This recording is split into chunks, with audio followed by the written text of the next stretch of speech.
Good morning friend, myself doctor Shilpi Jaiswal. आज हम लोग एक कंटेम्प्रेरी पॉलिटिकल थिंकर की बात करेंगे जिनका नाम है ऑगस्ट कॉम्टे। आज हम लोग ये देखेंगे कि इनका क्या विचारधारा रहा है, इनकी क्या आइडियोलॉजी रही है, जिसके बारे में हम पढ़ते और पढ़ाते हैं। अगर हम बात करें कि साइंटिफिक स्कूल या विज्ञानवाद क्या है, तो विज्ञानवाद में ये सारे जो थिंकर्स हैं ये इंक्लूडेड हैं, ये इसके एक्सपोनेंट हैं साइंटिफिक स्कूल के। यानी विज्ञानवाद के ये जितने भी थिंकर्स हैं, Auguste Comte, Herbert Spencer, Huxley, Saint Simon, Graham Wells, McDougall इत्यादि जो हैं ये विज्ञानवाद के एक प्रवर्तक के रूप में उभरे। 19वीं सदी की अगर हम बात करें तो 19वीं सदी में विज्ञानवाद ने भी उपयोगितावाद और आदर्शवादी चिंतन के समान 19वीं शताब्दी में राज दर्शन को यानी फिलॉसफी को एक व्यापक रूप में प्रभावित किया।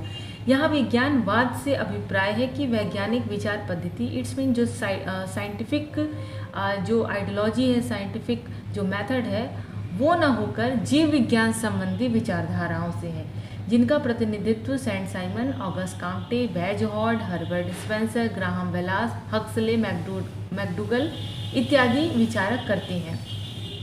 इसमें जो सेंट साइमन और ऑगस्ट कॉम्टे हैं, विशेषकर कॉम्टे का जो प्रत्यक्षवाद है उसने काफ़ी अपना प्रभाव जमाया। विज्ञानवादी दार्शनिकों ने मानव जीवन की व्याख्या प्राकृतिक विज्ञान के रूप में करने का प्रयास किया। इन्होंने राजनीति को विभिन्न दृष्टिकोण से देखा और उदाहरण के रूप में जैसे हर्बर्ट स्पेंसर हैं, उन्होंने बायोलॉजिकल एक्सप्लेनेशन दिया, तो बैजहॉर्ट ने साइकोलॉजिकल एक्सप्लेनेशन दिया। प्रत्यक्षवादियों ने समाज विज्ञान की जो सर्वोच्च माना, यानी कि उन्होंने जीव विज्ञान के साथ इसे संबंधित करके पूरा प्रयास किया।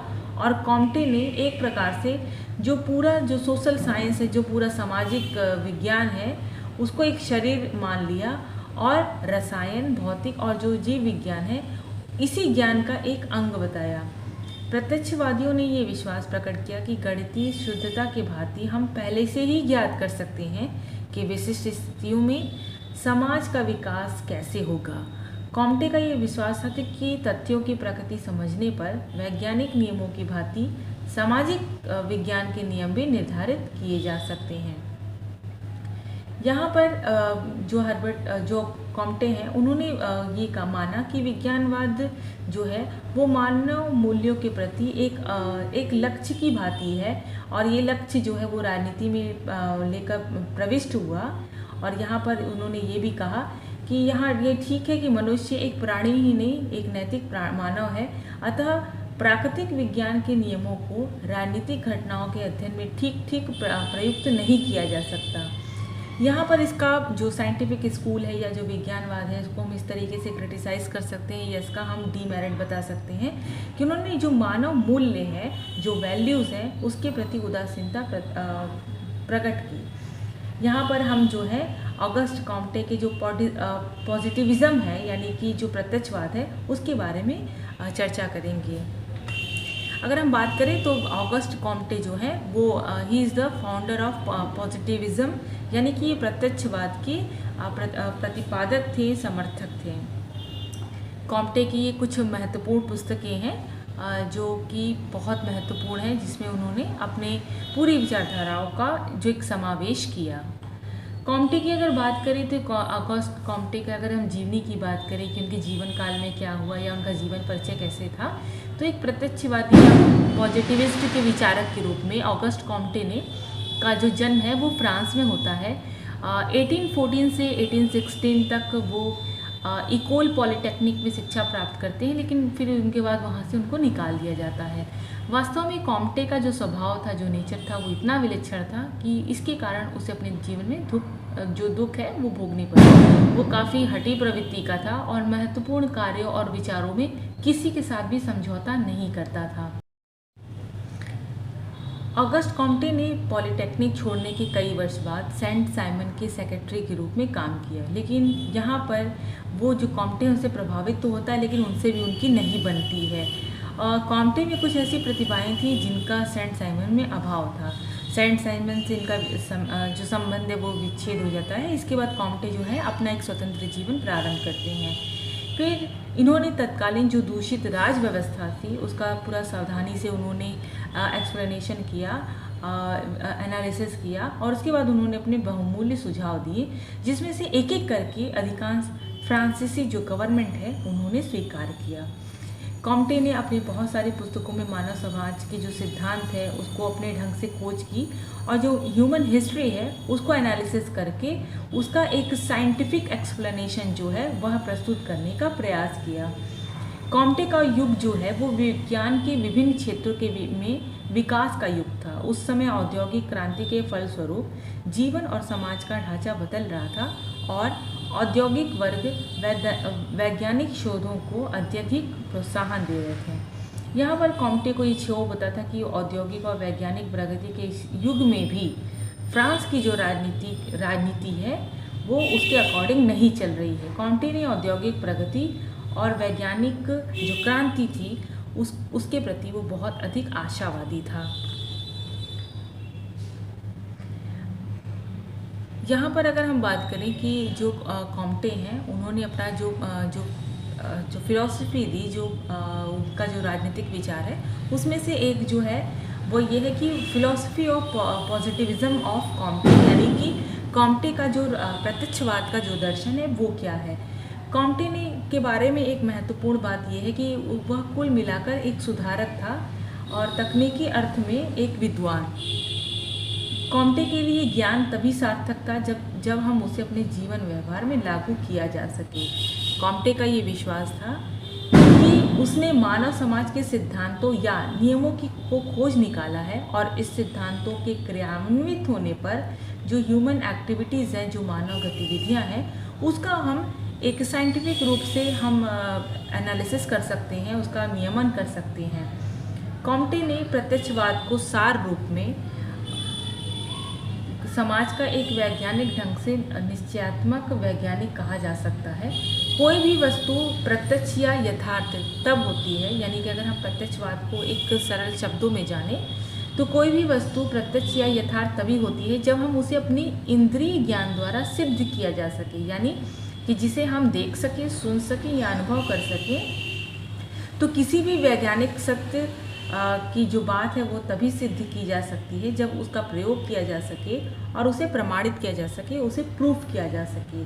तो यहाँ पर कॉम्टे ने ये विचार दिया कि जो समाज विज्ञान है उसके नियम प्रत्यक्ष हैं, यानी इन्हें जाना जा सकता है, इन्हें सिद्ध किया जा सकता है, और यदि सर्वत्र सभी एक जैसी ही क्रियाएं हों तो इनमें एक रूपता भी आती है, और यानी कि हम उसको यूनिवर्सल आधार पर इसको प्रूफ कर सकते हैं। समाज के निर्माण में मानव मन सदैव कार्यरत रहता है, और यदि हम ये ज्ञात कर लें कि इतिहास में मानव मन कैसे काम करता था तो हम सामाजिक विकास के मूल सिद्धांतों को हम जान सकते हैं।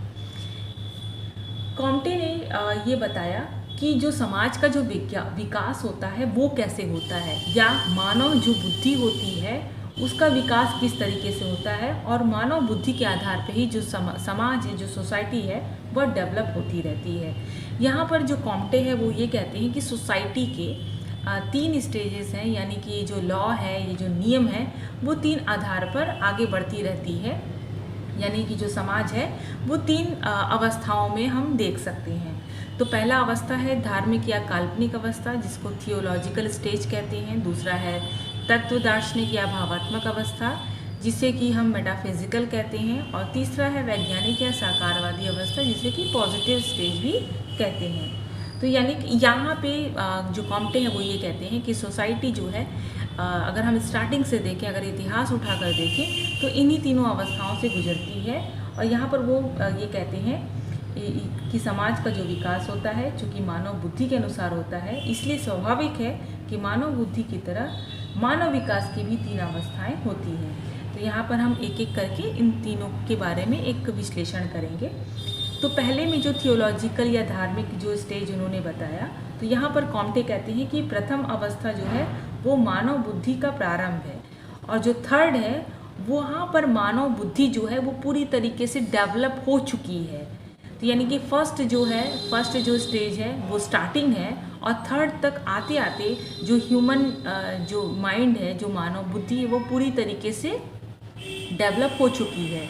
तो यहाँ पे और जो तीसरा है वो इन दोनों के बीच में एक उसको हम कह सकते हैं कि स्टेज ऑफ ट्रांजिशन है, यानी कि संक्रमण की स्थिति है, यहाँ पर ही बदलाव आते हैं। तो यहाँ पे हम जब पहला अगर हम देखें तो पहले में क्या होता है, यानी धार्मिक या थियोलॉजिकल स्टेज में किस तरीके से ह्यूमन माइंड का जो आइडियोलॉजी थी वो कैसी थी। तो यहाँ पर ऑगस्ट कॉम्टे ये कहते हैं कि प्रथम अवस्था में मानव मन ये सोचता था कि इस सृष्टि के पीछे कोई सुपर नेचुरल पावर है, जिसे कि वो कभी कभी भूत प्रेत की भी संज्ञा देता था और कभी देवी देवताओं का ही संज्ञा देता था। सेकंड में वो सोचता है कि ये मेटाफिजिकल स्टेज है वह प्रथम अवस्था के विश्वासों का ही केवल संशोधित रूप है, यानी कि फर्स्ट स्टेज में जो चला आ रहा है बस उसी में थोड़ा सा चेंजिंग करके थोड़ा एक उसमें थोड़ा बदलाव करके तो सेकंड अवस्था में भी वही सारी चीज़ें चलती हैं। तो यहाँ पे जो ऑगस्ट कॉम्टे हैं वो ये कहते हैं कि ये जो दूसरा स्टेज है वो क्या है, यहाँ पर मानव मन क्या सोचता है कि जो अति प्राकृतिक प्राणियों के बजाय इस सृष्टि अथवा जो घटनाओं के पीछे कुछ एब्स्ट्रैक्ट फोर्सेस हैं जिनका अस्तित्व प्रत्येक पदार्थ में होता है और किसी भी क्रिया को करने में सक्षम होती है।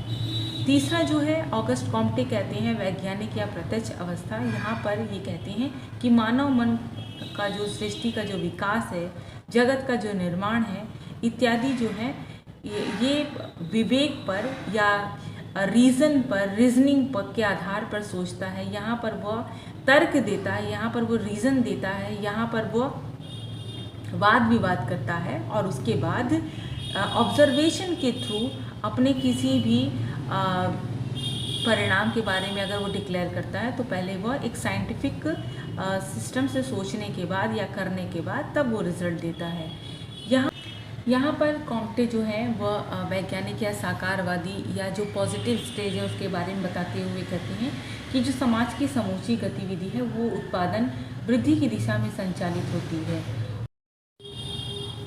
जो यहाँ पर तीसरा स्टेज ऑगस्ट कॉम्टे बताते हैं वो ये कहते हैं कि ये पॉजिटिव स्टेज है, यानी कि वैज्ञानिक स्टेज है, साइंटिफिक स्टेज है और यहाँ पर कोई भी चीज़ें एब्स्ट्रैक्ट नहीं है। हर चीज़ जो है वह ह्यूमन बीइंग एक रीज़न के आधार पर, एक तर्क के आधार पर, अपने विवेक के आधार पर वो देखने का उसका जो दृष्टिकोण है वो इस तरीके का होता है कि वो हर चीज़ों को एक साइंटिफिक वे में देखे। यहाँ पर कॉम्टे लिखते भी हैं कि अंतिम अगर अवस्था में देखें तो हम वैज्ञानिक अवस्था में मस्तिष्क दैवी धारणाओं को, ब्रह्मांड की उत्पत्ति, लक्ष्य या घटनाओं के कारणों की व्यर्थ खोज को त्यागता है और उनके नियमों अर्थात उनके अनुक्रम और समानताओं के निश्चित संबंधों के अध्ययन में लग जाता है। यानी कि यहाँ पर साइंटिफिक जो स्टडी है वो स्टार्ट होती है। और यहाँ पर लंकास्टर का ये कथन भी है कि कॉम्टे ने 3 अवस्थाओं के सिद्धांत द्वारा संपूर्ण मानव इतिहास की व्याख्या ही नहीं की जा सकती, क्योंकि कॉम्टे ने इनके द्वारा केवल यूरोप के इतिहास की व्याख्या की है, स्वयं को केवल श्वेत जातियों और मुख्यतः पश्चिमी यूरोप तक ही सीमित रखा। वास्तव में कॉम्टे के लिए बहुत कठिन था कि वह अपनी योजनाओं में विश्व के अन्य भागों के सामाजिक अनुभवों को भी फिट करता। आधुनिक मानव शास्त्रियों खोजों से ये प्रकट होता है कि कॉम्टे प्रारंभिक समाज के बारे में वस्तुतः बहुत कम जानता था और उसने अपनी खोज में उसकी खोज में वैज्ञानिक आधार नहीं था।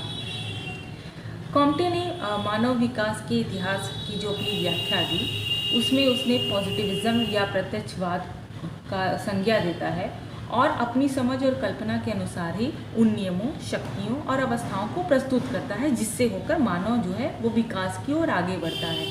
कॉम्टे ने यह भी मत व्यक्त किया कि जो पॉजिटिव गवर्नमेंट है, यानी जो प्रत्यक्ष सरकार है, अब वो मानव विकास की अंतिम अवस्था होगी और जितनी जल्दी हम इस अवस्था को प्राप्त कर लेंगे उतनी जल्दी धार्मिक और अधिभौतिक जो अंधविश्वास है वो ख़त्म हो जाएगा और जो ह्यूमन बीइंग है वो एक साइंटिफिक वे में सोचने लगेगा, एक वैज्ञानिक ढंग से सोचने लगेगा।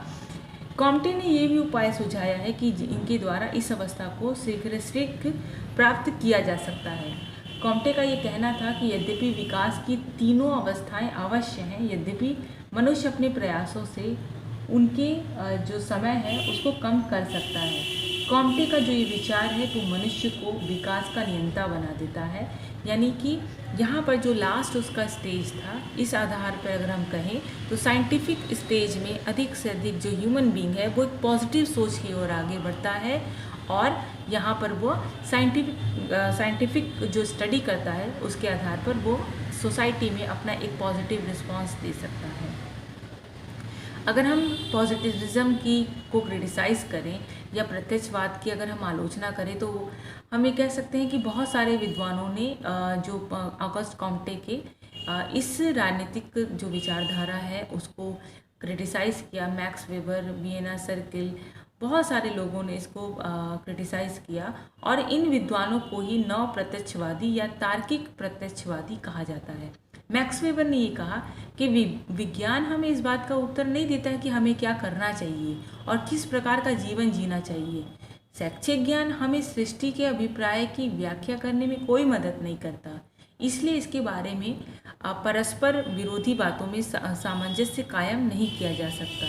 राजनीतिक दर्शन की व्याख्या प्रत्यक्षवाद के सिद्धांत के आधार पर कभी नहीं की जा सकती, क्योंकि राजनीतिक दर्शन अपनी अपनी अभिरुचि का विषय है और इसे अनुभवात्मक दृष्टि से परखना मूर्खता है। इस तरीके से राजनीतिक दर्शन के बारे में प्रत्यक्षवाद मददगार न होने के कारण आलोचना का पात्र बना। ये कि हम इसको बिल्कुल संक्षेप में हम ये कह सकते हैं कि जो पॉलिटिक्स है, जो राजनीतिक दर्शन का जो क्षेत्र है वो बहुत अधिक विषम है, बहुत अधिक कठिन विषय है, और हर एक अगर देखें तो पश्चिमी देशों में कुछ और होता है और अगर हम देखें थर्ड वर्ल्ड कंट्री में कुछ और होता है। तो सबको एक ही नज़रिए से, एक ही तरीके से अगर हम एनालिसिस करने चाहें तो राजनीतिक दर्शन का जो क्षेत्र है वो हर एक जो कंट्री है, हर एक जो देश है उसमें थोड़ा अलग अलग डिफरेंस होता है। तो हम इसको साइंटिफिक वे में बिल्कुल भी इसका अध्ययन नहीं कर सकते हैं। आई होप कि आपको ये मेरा वीडियो अच्छा लगा होगा। अगर अच्छा लगा तो प्लीज़ लाइक करिए, शेयर करिए, कमेंट करिए, और हाँ, मेरे चैनल को सब्सक्राइब करना ना भूलें। Thank you.